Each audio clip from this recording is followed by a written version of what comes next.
again, that time has come for a video. It's actually been and gone, so I'm a bit late because I like to try and do one once every month, and like most months, haven't had time, and had always got an idea of what I wanted to do. I was going to do another one on a little green Jeep. Like that's all I've done lately. I was going to go to the range yesterday. It got rained out. It's why I'm not at work today because all the roads I travel every day are washed out or flooded. So day off. So I'll just sort of give you a quick update on the Cobra because I think the last one was I had a year. Now this is about three or 4 months later, and I've honestly only spent about a couple of hours on it. It hasn't been here. When I say I haven't worked on it, other people have been working on it. So I spent 2.5 odd months in other workshops. The exhaust had to get redone again, and there's a little bit more work left on them, but now they're 100% better. When it came back, no one even noticed that the collectors were only this high off the ground, and it's one of those things you just walk past and didn't notice it. It wasn't until I went to try and jack it up because it's pretty low. I put up on a block of wood which is 50 mil higher, and when I pushed it off, it rolled off the jack, off the block, and then wedged under the collector. And I was like, that's not very high. So I looked under there, like it was an inch. Oh, I've got the photo somewhere, so I'll show you how high it was. So I got hold of the guy. He's like, oh man, I didn't notice that either. He's like, yeah, and he was good about it. He fixed it up, but obviously because he was going on holiday. He went to Australia. He started a new job. He sold his workshop, so I had to go put it in another mate's workshop to get it done on his hoist. So it just took time, and I got a bit of time. I'm getting wound up with myself taking so long, and but regardless, long story short, short story long, I do both. The exhausts are almost finished, barring heat treating and foaming.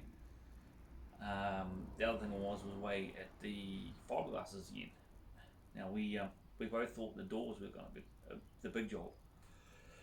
Excuse me, I'm getting over. I don't know, lung herpes, and turns out they weren't. Even though there was weeks and weeks of work doing the doors, the boot and bonnet were major jobs. And turns out when these kits are made, they're a close fit, not a direct fit. And because it's been sitting a while before I bought it, obviously we think the bonnet was sit on a flat, and so the shape of the bonnet was out by a mile. You can't just bend fiberglass and it won't just hold. So it had a steel frame on it, but the steel frame didn't fit anymore, so we had to get that cut, welded, modified. The boot, I thought that was just a laminate that together, but no. Turns out when the boot was latched and locked, because all that stuff is done, I just thought it needed adjustment to get it sat right, so the lines, all the gaps would line up. No, the whole body didn't correspond with the shape of the boot. So the whole rear end was taken back and reshaped. The whole front of the in front of the bonnet had to be as well. Oh man, it's a good thing my guy is a perfectionist and a good friend. So it cost it cost. Don't get me wrong. I think he charged me out in the end 59 hours labour of the just to fit the boot and bonnet. And the bonnet doesn't have a scoop on it yet because we've got the scoop, but because where the intake sits protrudes through the bonnet, and we didn't really put much thought into it until we sat the scoop down where it's supposed to go, because they're only supposed to start 200, 150 mils in front of the windscreen, and the scoop's this long, but the hole in the bonnet is this long. Like, oh. So we're still discussing how we're gonna make it look. Now we've got a couple of ideas, but at the moment it's the work he's done. I'll show you the before and after. It's just amazing. So I'm just getting over this rubbish, and it looks to me amazing. And I saw in the last video, I said I was disappointed in how it looked, even though I've only spent a couple of hours on it in the last 3-4 months. I'm not 100%. I haven't been taking track lately. What I did do in those 2 hours is put the hoop on it, the roll cage, set the seats in it, wound the suspension up so it's sitting where you can actually drive it on the road when it gets to that point. Seat belts, still got the wooden steering wheel in it. I'm just waiting for another one to turn up. So it, you'll see. To me, it's leaps and bounds where it was, and it's still lots to go. But it's more buttoning up stuff, and the buttoning up stuff is just huge amounts of little things. And then when I go to the certifier, he's gonna say yay, yay, yay, nay, nay, nay, and the nay stuff. From what I've been learning, it's gonna be expensive and time consuming, but that's what it is. There's no changing it, because if you don't do what he says, you don't drive it on the road. And he's a cool guy. I'm not going to name his name, so the likelihood of you even watching this video is about this big, but he's a Waikato suitor, and there's only one in the Waikato, one or two in the Waikato that can do the level of certification that this takes, because it's not just an engine transplant or a brake upgrade. It's everything is new. It's a hand built box chassis with everything is hand built on it. So I've just found out I have to take off all my beautiful powder coated A-arms and get them sandblasted, because they have to go and get crack tested. It's just little shit like that. It's frustrating, and obviously the guy the board didn't know that either, because he would have got it done, because he's got the axles and the arms at the back, they've all been shortened, so they've been crack tested, and I've got all documentation in for those. But at that time he obviously didn't know you needed to do this, because the laws change every few weeks for the better or the worst. Most of the time they make things harder. But enough talking. Give you a quick look at it, and then a little bit of an explanation, and a quick old what's next, what I should have been doing days ago, because I've just been lazy, and yeah.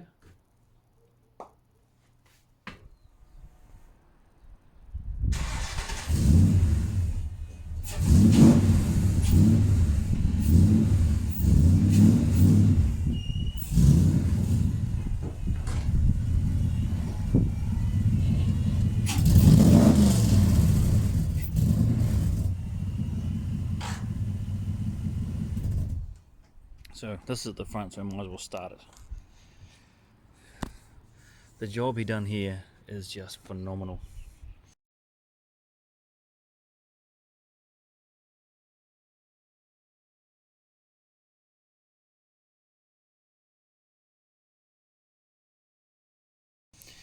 But it turns out they don't fit very well. So the whole front of this car has been taken back and shaped to fit with the bonnet. Now the sun's come out, fantastic, so it's glary.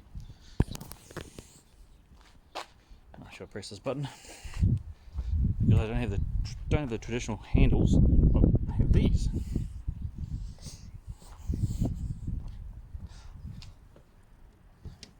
I have to put this down, takes 2 hands, sorry. Sorry, that takes 2 hands. So all this is handmade to get it to fit and have the structural rigidity to hold it. I've got to make a bonnet latch, or bonnet stay, and that won't be hard. There's a little bit more fiberglassing to do. I've got to get the mounts for those vents to put on there, and obviously the scoop. But that's where we're at in here. This thing just never gets any smaller. It's crazy. You have to see it to comprehend how ridiculously big it is.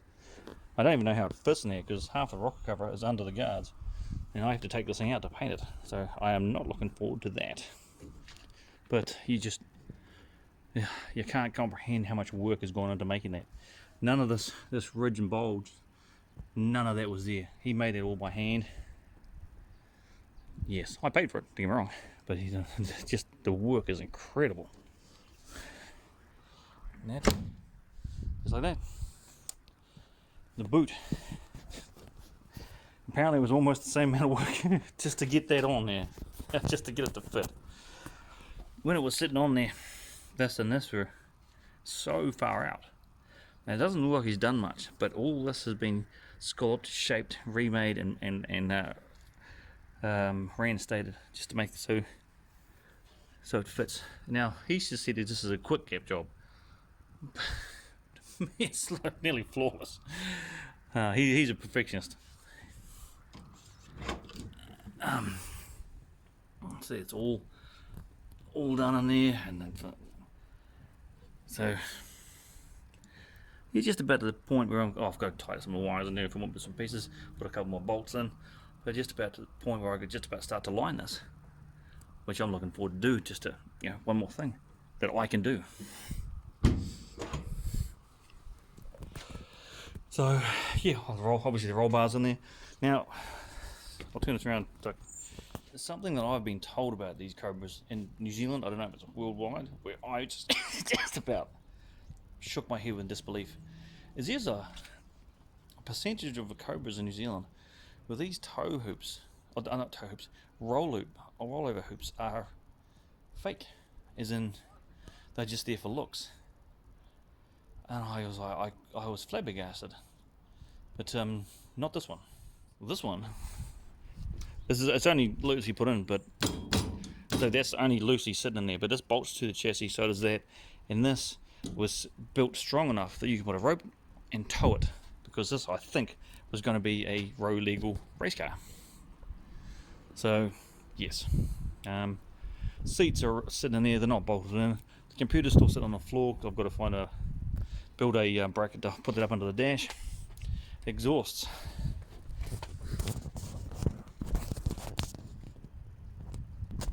Yeah.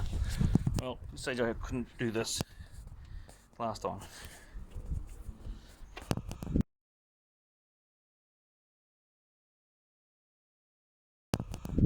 But yeah, so that's where we're up to on there.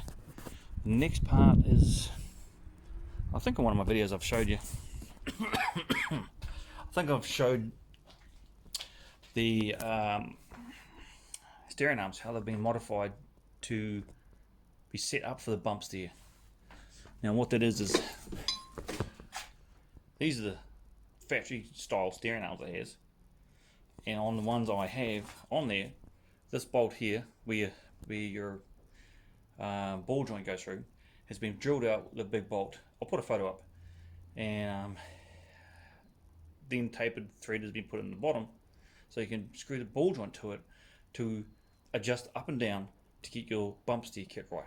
Because if you've got bump steer in a car, you cannot get it legal here. So once I've got that sorted, now the previous owner said all I've got he says it's, from memory, it's 11mm lower. So there are a small array of different factory steering arms that will bolt on and hopefully have the right clearance. And if it does, it's that simple. If it doesn't, I have to get some made, which they start at $1,000 a pair. I can't tell you how long I have been looking for that.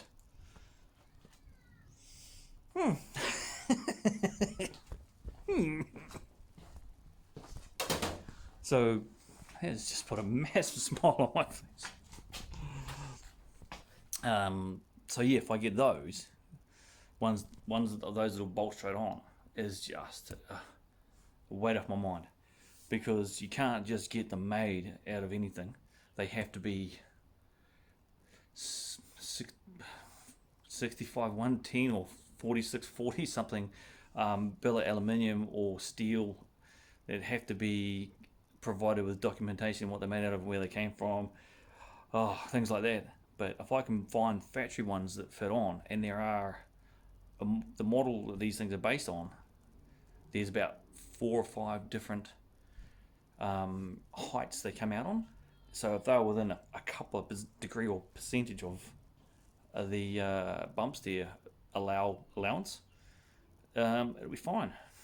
And unfortunately, they are about as easy to find as an honest politician. So, but I'll get there. I'll make it happen. I have no choice but to. Otherwise, the car can never legally go on the road. What else is? So there's that. Then I've got to do all the heat shielding and hope the heat shielding is compliant, because the exhausts at the moment are only, on a good day, 10 millimeters away from the brake reservoirs and brake lines. I'm getting the pipes heat treated, which apparently will absorb about up to 50 or 60% of the temperature. We'll keep it in the pipes. And then I've got the what's that stuff called? The standards approved factory or aftermarket, heat shielding, which have mounted correctly and properly, apparently will be legal. So I've got to do that, and it's just so much time in it. Then I have to go and get those exhausts heat treated. They're $500 a side. Then chroming on top of that for the bottom half, which will probably that again. Just good times when you got mortgages and families. But make it work. That's the only way to do it. And the back end, apparently because of the Jaguar rear end I've got in it, I've got a fully rebuilt D-Lock Jag diff in it, which is apparently an awesome diff. But the factory mounts have been changed to ball joints, or rod ends, rose joints, whatever you want to call them. Some pass, some don't, depending on the era of the car and what chassis it's actually got under there, because they've been changed a few times, and I can't find that out until I take it to the certifier. It can all be remedied with more money, but I'm hoping that it is the right one. But so all I think, apart from that, I had left to do under that, once I get tail lights, because I still haven't got those, is I had to put a rollover stop valve inline fuel petcock. So if the car flips over, fuel won't pour out. I think that's just about the least of your worries if it flips over one of these. So that's all done. I had been making little bits of progress, but not a lot. Not as much as I want. Yeah, and by the way, my house is for sale. I'm trying to buy another house. So open homes and keeping everything clean and tidy. It's just everything contributes to not being able to come into the shed. And then the big one is I'm lazy. Having a couple of months off it has really helped with mental health, because I was getting so wound up. But I'm in a way better place, and now just want to get back into it. But once again, now we're in school holidays, so I've only got half an hour to make this video while my son's inside playing. Then we have to go and do dad stuff. Yeah, so yeah, because obviously I'm not at work today, so I'm dadding. Yeah, but hey, it is what it is. Family first, toys second. But that's where I'm at, and yeah. Now, if you watched my long, boring video, thank you very much. If it's inspiring you to build something, that's awesome. Yeah, and not a whole lot more to say, but thanks for watching, and let's get in there. Where it'll be next time you see the video, it'll probably look the same actually. But hopefully some of those little things I've mentioned are remedied. Just a bit of time. Thanks for your time. Have a good day.